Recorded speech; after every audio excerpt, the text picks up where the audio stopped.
Using an app, you can have an entire conversation with your child through the doll, but so could someone else. I have a pretty puppy outside your house. Come see. Privacy concerns led Germany to ban the sale of the U.S.-made doll. A 2-year-old underwater. It's enough to send any parent into a panic. This toddler is learning swim safety. As soon as I get in, locking the gunman outside. and I'm hollering, lockdown, lockdown, code red, code red. Goodness gracious. After a few minutes, Landon decides to show his mom what he found. Mommy, Mm-hmm. I need to tell you something. Yeah. I got a real gun. Landon's mom doesn't own a gun, but Harper's mom does. Going forward. 3, 2, 1, hit. Upside down and underwater, a real-life danger our service members face every time they fly over water. El Faro, lost at sea with 33 souls on board.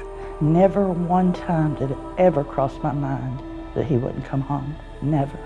The ship's voyage data recorder revealing the desperate conditions and a call to abandon ship. I can just see him now, just trying to get off that ship. The worst maritime disaster in 30 years. The ship, a final resting place in 15,000 feet of water. The whole horror of this tragedy is that 33 people died so that frozen chickens could be delivered on time in Puerto Rico. Now, 1 year later, the search for answers. You can't send a 40-year-old ship, in my opinion, into a storm. And accountability. Will we ever know what happened on board El Faro? This is a special presentation from Action News Jax. El Faro, lost at sea. It's a game of hits. Collisions capable of lasting damage. I don't remember Nothing. Hardly anything. Derek Johnson, now 21, lives with memory loss, high blood pressure, and chronic migraines. The result, he believes, of concussions he suffered playing high school football. We're talking about 3 in a 3 to 4 week time span. This is home video from Johnson's junior year at Creekside High. Yeah, got it. One hit early that season changed everything.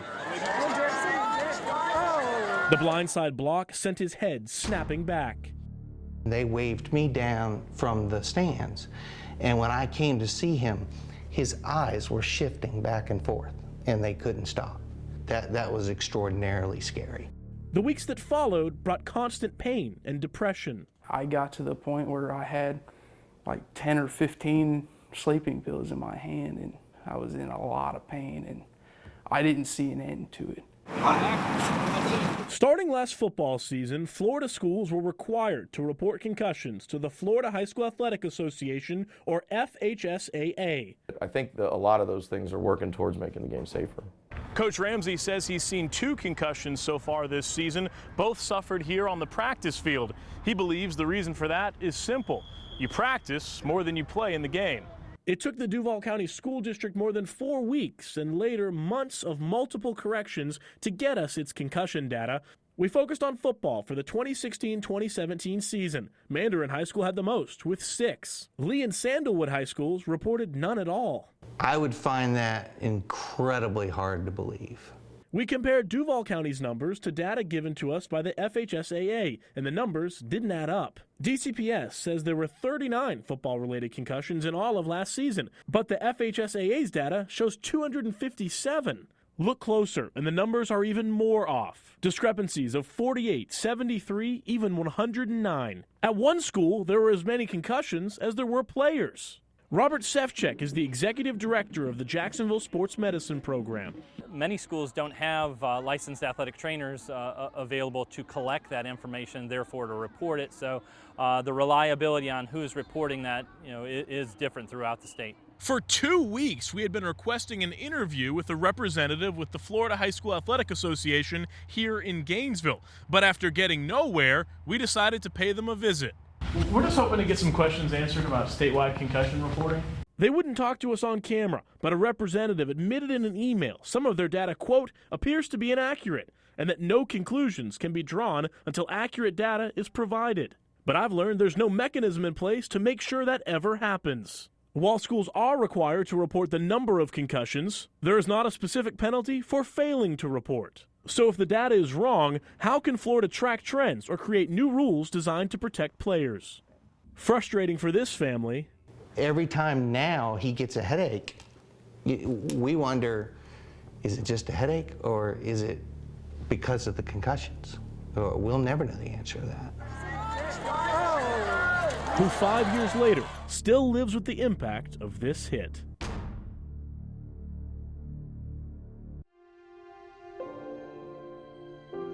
A lot of people think that a retirement community is where you go to die.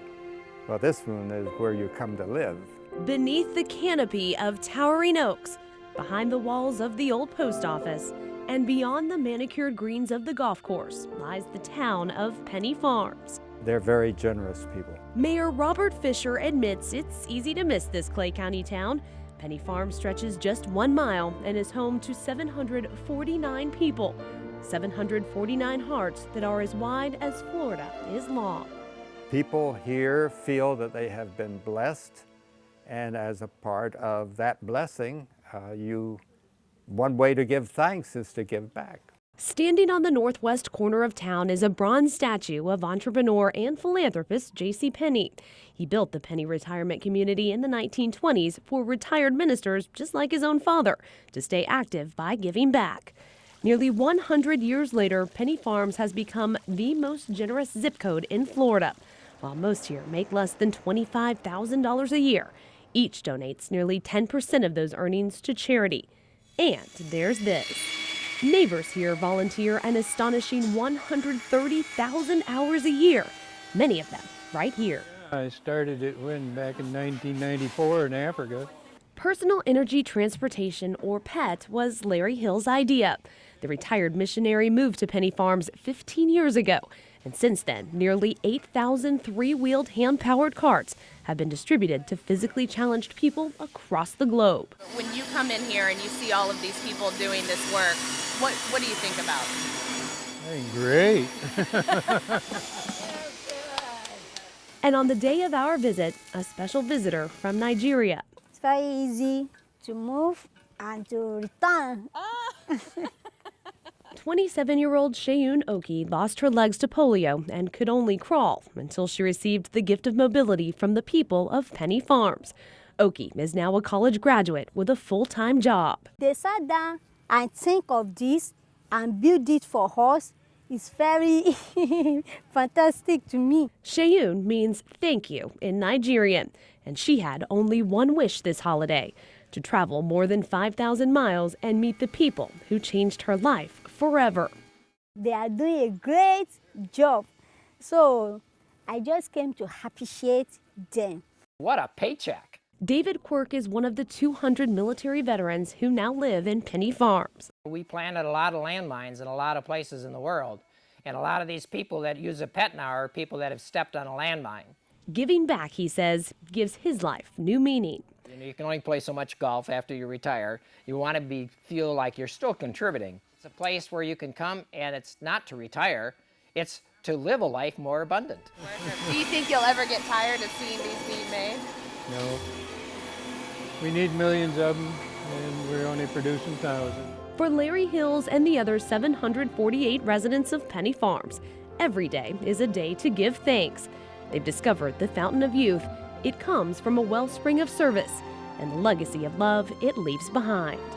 People come here expecting to continue to serve.